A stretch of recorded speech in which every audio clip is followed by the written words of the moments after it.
Arestado ang dalawang tulak ng droga sa matagumpay na buy-bust operation ng kapulisan ng Bicol nitong ika-1 ng Nobyembre taong kasalukuyan sa Purok 3, Barangay Bagasbas, Daet, Camarines Norte.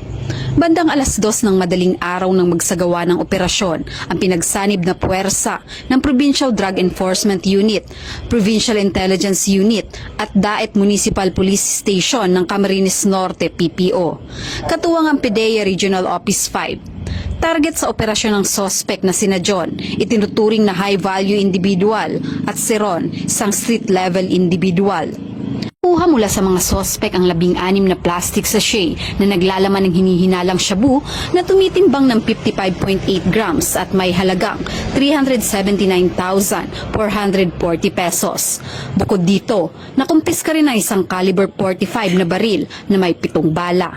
Yung nakaraang operation ng Daet NPS kasama ng ating iba-ibang opisina ng PNP at ng ibang ahensya, ito ay conglomeration ng iba-ibang pagtutulungan na intelligence networking. So, yung operation na yon ay isang napakahalaga, isang dagok na naibigay namin dito sa bayan ng Daet sa mga gumagawa ng kalokohan sa iligal na droga.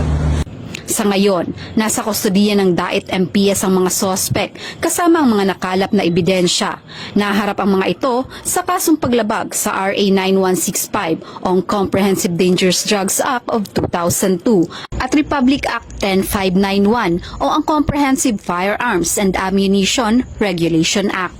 Sa ilalim ng advokasiyang sa bagong Pilipinas, ang gusto ng pulis, ligtas ka, patuloy na paiigtingin ng PNP Bicol sa pangunguna ni Police Brigadier General Andre Perez Dizon, Regional Director ng Pro5, ang kampanya laban sa iligal na droga sa rehiyon upang mapanatili ang kaligtasan ng bawat isa.